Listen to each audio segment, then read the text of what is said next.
సంబంధించి ఎటువంటి పథకాలు గాని, లేదంటే ఎటువంటి పనులు చేయాలని చెప్పి అంశం మీద ఆవిడ మాట్లాడడం జరుగుతది. అంతేకాకుండా ఆమెకి నచ్చని వర్డ్స్ ఎవరైనా వాడితే గనక ఒక పులిలాగా వాళ్ళ మీద అటాక్ చేయడం జరుగుద్దనమాట. సో, ఆమె ఎవరో కాదండి. పులి సీత గారు ఈరోజు మా స్టూడియోకి రావడం జరిగింది. నమస్తే మేడం. నమస్తే అండి. ఎలా ఉన్నారు? నేను చాలా బాగున్నానండి. మీరెలా ఉన్నారు? చాలా బాగున్నానండి నేను ఓకే. గూడా. రైట్. అంటే ఓకే. ఇప్పుడు మేము నార్మల్‌గా మాట్లాడుతుంటుంటే మీరు హ్మ్. హ్మ్. ఇప్పుడు నమస్తే మేడం అనగానే నమస్తే అన్నారు. ఓకే. జనరల్‌గా అయితే మీరు నెల్లూరులో ఎలా అంటారు? నెల్లూరు స్టైల్‌లో ఎట్లా అంటారు? నెల్లూరు స్టైల్‌లో అంటే ఏండి బాగున్నారా? ఆ! ఏంటి ఆ! బాగున్నారంటారు. ఓకే. అంతే. రైట్. అంటే ఎందుకనంటే మీరు ఇన్‌స్టాగ్రామ్‌లో మీరు చేస్తున్న వీడియోసే గాని ఇవన్నీ గూడా ఎలా అంటే హ్మ్. చాలా మందికి గూడా మంచి ఎంటర్‌టైనింగ్‌గా అనిపిస్తాయి. ఓకే. మీరు మాట్లాడేదేంటంటే తిడతన్నారో తెలీదు, పొగుడుతున్నారో తెలీదు. అది కన్‌ఫ్యూజన్‌లో ఉంటారు అందరూ.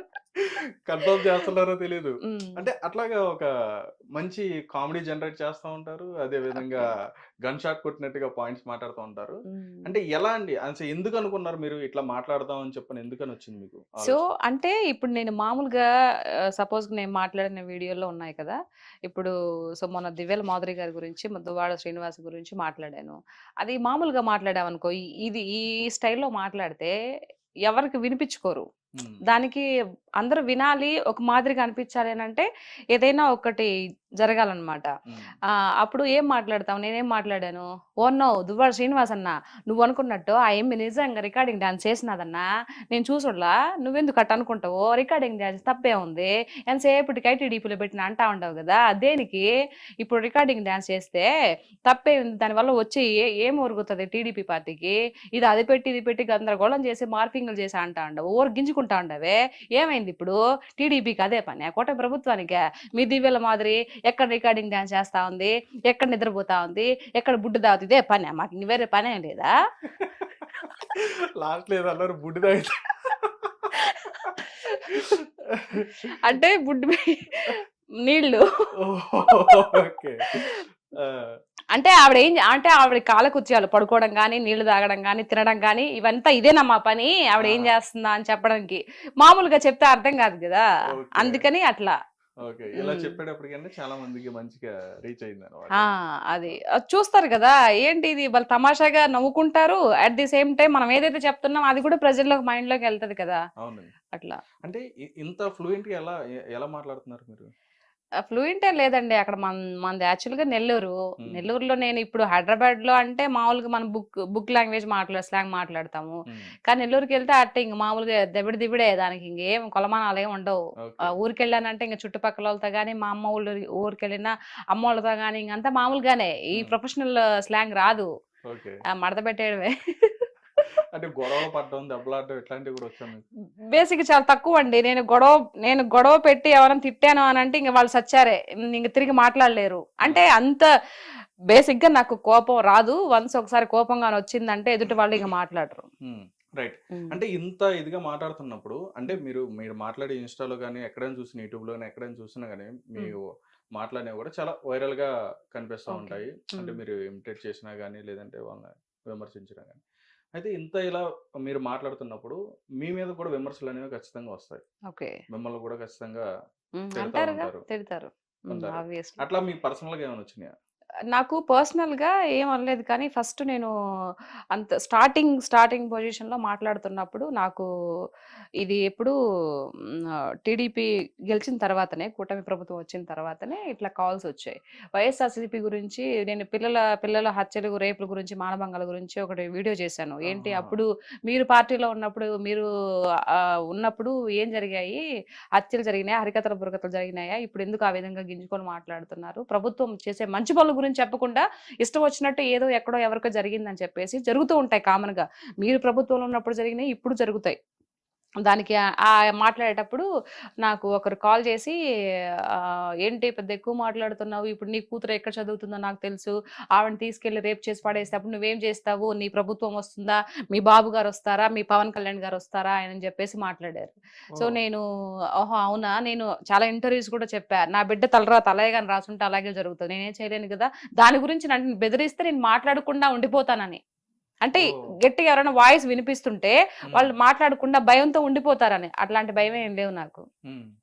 తర్వాత ఎవరికి చెప్పాలో వాళ్ళకి చెప్పాను. మళ్ళీ వాళ్ళు తిరిగి నాకు సారీ అని చెప్పారు. అది జరిగిపోయింది అది. ఓకే. హ్మ్. అంటే మీకు సపోర్ట్ ఎవరున్నారు? అంటే మీ ఇట్లా మాట్లాడడానికి గాని, లేదంటే ఇట్లా మీరు స్క్రీన్ మీదకొచ్చి ఎందుకంటే ఒక ఆడపిల్లగా వచ్చి మాట్లాడాలంటే, ఇట్లా హ్మ్. మాట్లాడాలంటే మాట్లాడిన ప్రతి దాన్ని కూడా డిఫెండ్ చేసుకుంటూ, అది హ్మ్. కూడా ఎమ్మెల్యేలు, మినిస్టర్లు మాట్లాడిన వాళ్ళకి డైరెక్ట్‌గా మీరు వాళ్ళ పేరు తీసి అంటే ఓకే. చాలామంది అంటే ఇండైరెక్ట్‌గా మాట్లాడుతూ ఉంటారు. ఓకే. మీరు డైరెక్ట్‌గా వాళ్ళ పేరు తీసి డైరెక్ట్‌గా సూటిగా వాళ్ళకి సమాధానం ఇట్లా చెప్తున్నారంటే ఏంటి మీ ధైర్యం ఏంటి? ధైర్యం ఏంటుందండి? వాళ్ళు ప్రజాప్రతినిధులు కదా! చాలా మంది ఇదే క్వెషన్ అడుగుతారు. ఏంటి ఎమ్మెల్యే అంటే పుడింగనా? లేకపోతే ఎంపీలైతే ఏమైనా పెద్ద దేవుళ్ళా? హ్మ్. మనందరిని పరిపాలించేవాడు భగవంతుడు ఒక్కడే. భయపడితే భగవంతుడికి భయపడాలి. అంతే. ఎమ్మెల్యేలకు, ఎంపీలకు, ముఖ్యమంత్రులకు ఎందుకు భయపడతారు? హ్మ్. మనం ఓటేస్తే కదా వాళ్ళు గెలిచారు. ప్రజాప్రతినిధులు. హ్మ్. ప్రజల కొరకు ఎన్నుకోబడ్డారు వాళ్ళు. హ్మ్. అంతేగాని వాళ్ళని చూస్తే భయం ఎందుకు? చాలా మంది అమ్మో! ఎమ్మెల్యే వస్తున్నారు. అమ్మో! ఎంపీ వస్తున్నారు. అది మనం గెలిపిస్తే వాళ్ళకి గెలిచారు. హ్మ్. దట్టు ఏంటి అర్థము? వాళ్ళు ప్రజలకి సేవ చేయడం కోసం గెలిచారు అని. ఈడేమో ప్రజలు ఓట్లు తీసుకుంటారు. అందులో ప్రజలది కూడా కొంచెం తప్పు ఉందిలెండి. ఓటుకు నోటు తీసుకుంటున్నారు కాబట్టే ఈరోజు ఇష్టం వచ్చినట్టు అందరూ ఆటలాడుతున్నారు. హ్మ్. అది తీసుకోకుండా ఉంటే ఫాట్ మన కొడితే నేను ఓటేసాను, నేను డబ్బులు తీసుకోకుండా నేను ఓటేసాను కాబట్టి ఏదైనా గట్టిగా మాట్లాడే హక్కు నాకుందిరా అవులే అని చెప్పొచ్చు. హ్మ్. ఇప్పుడు ఈ ఓటుకు నోటు తీసుకోవడం వల్ల ఏంటి నువ్వేంటి మాట్లాడేది? నీ ఇంటికి నేను 6,000 పంపించాను తెలుసా? డబ్బులు తీసుకుని నువ్వు నాకు ఓటేసావు అన్నప్పుడు అప్పుడు మాట్లాడడానికి వాళ్ళకి స్కోప్ ఉంటుంది. అవును. మాట్లాడడానికి మనకు స్కోప్ ఉండదు కదా! అవును. అందరూ ఎందుకో పెద్ద పెద్ద భయపడిపోతూ ఉంటారు ఎమ్మెల్యేలు, వాళ్ళ ఎంపీలు, ముఖ్యమంత్రులు అని. ఎందుకు? నేను ఆ పార్టీ అని కాదు, ఈ పార్టీ అని, ఏ పార్టీ అని కాదు. హ్మ్. మామూలుగా చెప్తున్నా. మంచి చేసేవాళ్ళు మహానుభావులు. హ్మ్. చెడ చేసేవాళ్ళు ఎవరు రాక్షసులే నా దృష్టిలో.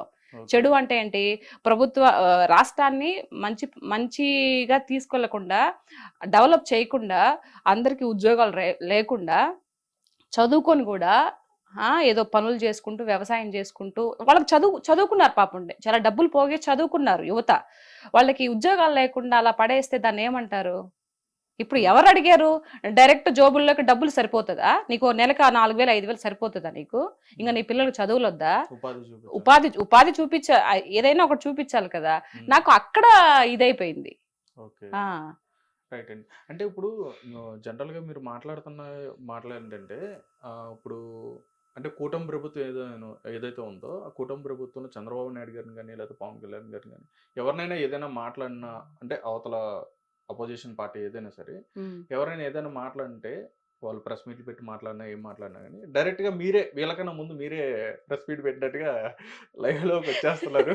వచ్చేసి డైరెక్ట్‌గా చెప్తున్నారు. అంటే ఓకే. చెప్తున్నా మీకున్న అభిమానం అది. ఓకే. రైట్. నేను కాదంట్లా. అంటే మీరు డైరెక్ట్‌గా చెప్పేస్తున్నారు వాళ్ళకి. చెప్తున్నప్పుడు అంటే వాళ్ళు మాట్లాడింది కూడా మనం ఒకసారి ఆలోచిస్తే బెటర్ కదా! అంటే వచ్చారు మరి ఏం చేస్తున్నారు మీరు? హ్మ్. అని చెప్పన్నట్టుగా ఇప్పుడు రోజా గారు గాని, వీళ్ళు గాని హ్మ్. అడుగుతున్నారు. ఇన్ని నెలలయింది వచ్చి మీరు హ్మ్. ప్రజలకి ఏమీ చేయలేదని చెప్పన్నట్టుగా వాళ్ళు మాట్లాడుతున్నారు. అసలు ఏం హ్మ్. జరిగింది ఏంటనేది మీరు కూడా ఒకసారి ఆలోచించాలి. కాదు ఏం జరిగింది అనంటే ఇప్పుడు వచ్చి 5.5 నెలలవుతుంది. హ్మ్. సో మీరు 5 ఏళ్ల నుండి ఏమి చేయలేనిది మేము చేసాం గదా! మేము చేస్తున్నాం గదా! మాకింకా టైం ఇంకా 5 ఏళ్లు కాలా. మీరెప్పుడు మాట్లాడాలి? హ్మ్. మీరు ఇంతకుముందు రోజా గారొచ్చారు, శ్యామల గారొచ్చినా, జగనన్నొచ్చినా హ్మ్. ఏం మాట్లాడుతున్నారు? ఒక హత్య జరిగినా, మానభంగం జరిగిన అమ్మాయిల గురించి మాత్రమే మాట్లాడుతున్నారు తప్పితే వేరే విషయం మాట్లాడుతున్నారా? హ్మ్. మాట్లాడట్లేదు గదా! అవును. ఇప్పుడు కంపెనీస్ కొన్ని లోకేష్ అన్న గారు కంపెనీస్ తీసుకొచ్చారా? దాని గురించి మాట్లాడుతున్నారా? హ్మ్. మాట్లాడలేదు. ఇప్పుడు గత ఫంక్షన్ ప్రభుత్వంలో కూడా వాళ్ళు కూడా చాలా కంపెనీస్ ఏంటిది? తీసుకొచ్చారండి. రొయ్యల కంపెనీలు, చేపల మార్కెట్లు ఇవా కంపెనీస్ అంటే? హ్మ్. గుడ్డు ఆయన అంటాడు ఎవరు? గుడ్డు అమర్‌నాథా?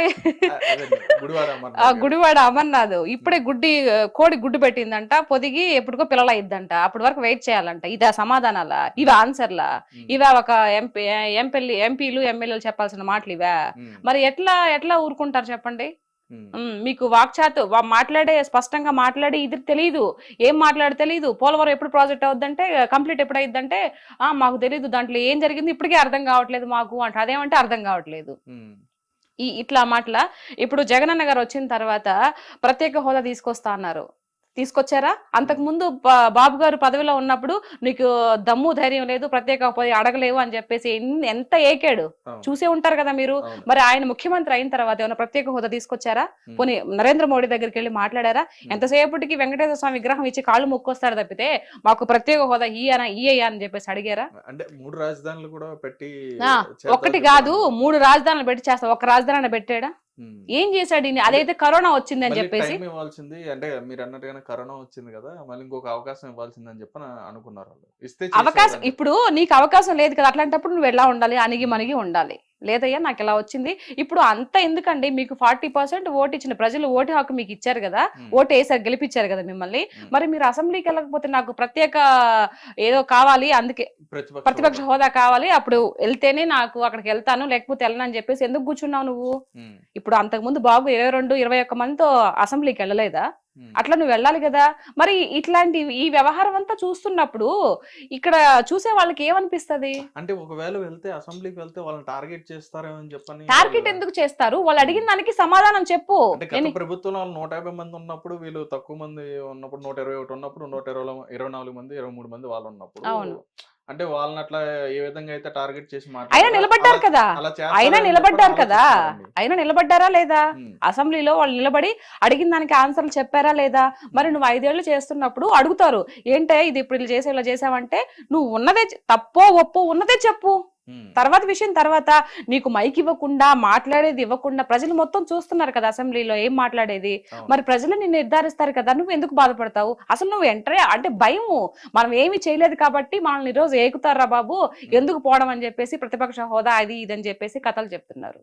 మరి ఇలాంటి ధోరణి చూస్తే ఎలా అనిపిస్తది? మరి నేను కూడా ప్రజల్లో ఒకదాన్ని కదా, మరి నాకు అనిపించదా? నేను మాట్లాడకూడదా? మాట్లాడచ్చు మరి. అయితే మీకు అంటే ఎవరంటే మీకు అనిపిస్తుంది అంటే, ఇప్పుడు ఒక వైఎస్ఆర్సీపీ అనే కదండి, అంటే ఎవరు ఈ రాష్ట్రానికి సంబంధించిన ఏదైనా పథకాలు కరెక్ట్గా మాట్లాడుతున్నారా లేదా, లేదంటే వాళ్ళు మాట్లాడేది తప్పు అని చెప్పని మీకు ఎవరు అనిపిస్తుంది? పర్టికులర్గా ఎవరిని చూస్తే అనిపిస్తుంది మీకు? అలా ఇప్పుడు ఉండే కూటమి ప్రభుత్వంలోనా? ఇప్పుడు అని కాదు, అంటే కూటమని కాదు, వైఎస్ఆర్సీపీ కానీ ఇంతకు ముందా, వాళ్ళు పదవిలో ఉన్నప్పుడా? వాళ్ళు పదవిలో ఉన్నప్పుడు అసలు మెయిన్ ఎవరైతే ముఖ్యమంత్రిగా ఉన్నారో జగన్ అన్న గారే సరిగ్గా మాట్లాడలేదు కదండి. ఏ రోజైనా ప్రెస్ మీట్ పెట్టి ప్రజలకు ఏం కావాలి ఏంటి అని చెప్పేసి ఆయన సేపటికి బటన్ నొక్కుతా అన్నాడు, కానీ ప్రజల్లోకి వచ్చేప్పుడైనా మాట్లాడా? మాట్లాడలేదు కదా. నాకు ఒక్క ఛాన్స్ ఇవ్వండి అని చెప్పేసి ఆయన జైల్లో కూర్చున్నప్పుడు వాళ్ళ చెల్లెలు వాళ్ళ అమ్మగారు అంతా ఇది చేసి అతన్ని ముఖ్యమంత్రి పదవికి కూర్చోబెట్టి ఒక స్థాయి ఇచ్చారు. ఇచ్చిన తర్వాత ఎప్పుడైనా ప్రెస్ మీట్ పెట్టారు, పోనీ ప్రజల్లోకి వచ్చాడా? ప్రజల్లోకి రావాలంటే చుట్టూ దోంతార్లు కట్టుకుని ఎందుకంటే అంత భయము? ఇప్పుడు 68 ఎంతో ఉన్నాయి, నాకు సరిగ్గా తెలియదు బాబు గారికి. ఆయన వస్తున్నాడు కదా. మొన్న విజయవాడ మునిగిపోయినప్పుడు ఏడికెళ్ళావు నువ్వు? కనిపించావా? అంటే మీరు అన్న విజయవాడ అన్నారు కాబట్టి, విజయవాడ ముంపు జరిగిన ప్రాంతానికి సంబంధించి ఖర్చు పెట్టిన దాంట్లో కూడా ఎక్కువగా ఏమంటారు, స్కామ్ చేశారని చెప్పని కూడా స్కామ్ చేశారు. మాట్లాడడానికి ఏముందండి, నరాలు వెళ్ళడానికి ఏమైనా మాట్లాడుతుంది కదా. అంటే ఇప్పుడు ఏది లేదనమాట. అయ్యో వీళ్ళకి టెన్షన్ వస్తుందండి, అయ్యో వచ్చిన 5.5 నెల 6 నెలలకే కంపెనీస్ తీసుకొస్తున్నారు, తర్వాత అందరికీ పెన్షన్స్ ఇస్తున్నారు, ఇంకా చెప్పినట్టు కూడా చేసేటట్టున్నారు, ఎట్లా మన పరిస్థితి ఏంట్రా బాబు, నెక్స్ట్ కూడా సీఎం అవుతామా లేదా అని టెన్షన్ లో వాళ్ళకి ఏం మాట్లాడాలో అర్థం కాక ఫ్రస్ట్రేషన్ లో మాట్లాడుతున్నారు. ఇది వాస్తవం. అసలైన వాస్తవం ఏంటంటే ఇప్పుడు రోజా గారు కానీ, మిగతా సజ్జలు కానీ, తర్వాత ఈయన జగన్ అన్న కానీ ఇవన్నీ మాట్లాడేది వాళ్ళకి అర్థం కావట్లే, భయం వేస్తుంది. ఇప్పుడు చేసుకుంటూ ముందుకు వెళ్ళిపోతున్నారు కదా అని. అప్పుడు మాట్లాడిన వాళ్ళలో ఎవరైతే ఇప్పుడు మీరు చెప్పారు, రోజా గారు కానీ, లేకపోతే సజ్జల గారు కానీ, కొడాలి నాని గారు కానీ, ఇట్లా పేరు నాని గారు కానీ, వీళ్ళందరూ కూడా వాళ్ళ మీద అంబటి రాంబాబు గారు కానీ, వీళ్ళందరి మీద కూడా అధికారంలో లేనప్పుడు టీడీపీ పార్టీ కానీ, జనసేన అధికారంలో లేనప్పుడు ఏంటంటే అప్పుడు కూడా డిఫెండ్ చేశారు, అప్పుడు కూడా ఫైట్ చేశారు, అప్పుడు కూడా మాట్లాడారు. రైట్, ఇప్పుడు అధికారంలోకి వచ్చిన తర్వాత కూడా ఇప్పుడు కూడా మీరు డిఫెండ్ చేస్తున్నారు, ఎందుకని? మేము న్యాయంగా ఉన్నాం కదండి. ఇప్పుడుండే కూటమి ప్రభుత్వం న్యాయబద్ధమైనటువంటి ప్రభుత్వం. అన్యాయంగా ఒకరిని దుర్భాషలాడేసి ఒకరి మీద నోరేసుకొని పడిపోయి అట్లాంటి తత్వం కాదు ఇప్పుడుండే ప్రభుత్వం. ఇప్పుడుండే సీఎం ఎవరైతే ఉన్నారో అలాంటి వ్యక్తి కాదు. అందరినీ కలుపుకొని పోయే రకమే. కానీ బట్ వీళ్ళు ఏదో అంటారు కదా, ఇప్పుడు దున్నపోతులు ఎద్దులు ఎట్లా మొరాయిస్తాయి లాగేటప్పుడు ముక్కుకు తాడేయాలని, ఆ విధంగా అట్లా ట్రీట్మెంట్ ఇవ్వాలి వాళ్ళకి. కానీ వాళ్ళ నోటికి అదుపు ఉండదండి. ఇప్పుడు ఏదైతే నెక్స్ట్ హిట్ టీవీ యాప్, ఇందులో short news, live news, entertainment shows, movies, digital magazines తో పాటు మీ జిల్లా వార్తలను కూడా ఫ్రీగా చూడొచ్చు. ఇంకెందుకు ఆలస్యం, వెంటనే హిట్ టీవీ యాప్ ని డౌన్లోడ్ చేసుకుని ఫ్రీగా ఎంటర్టైన్మెంట్ పొందండి. Hit TV app, hit TV app, please download hit TV app. Hit TV app ని ఫ్రీగా డౌన్లోడ్ చేసుకుని ఎంజాయ్ చేయండి. మీకు నచ్చిన ఎంటర్టైన్మెంట్ కోసం హిట్ టీవీ యాప్ ని ఫ్రీగా డౌన్లోడ్ చేసుకుని ఎంజాయ్ చేయండి. హిట్ టీవీ యాప్ ని డౌన్లోడ్ చేసుకుని ఆస్వాదించండి, ఆశీర్వదించండి. ఇంతమంది సెలబ్రిటీలు హిట్ టీవీ యాప్ ని డౌన్లోడ్ చేసుకోండి అని చెప్తున్నారంటే ఎంత మంచి యాప్ ఆలోచించండి. అమెరికా అమెరికా అమెరికా అమెరికాలో చదవాలనుకునే వాళ్ళకి విశ్వసనీయమైన పేరు మన శౌర్య కన్సల్టెన్సీ. UK లో 1 year masters. UK లో 1 year masters. 2 years work permit up to 5 years visa. Contact Saurya Consultancy. Contact 89851 89851.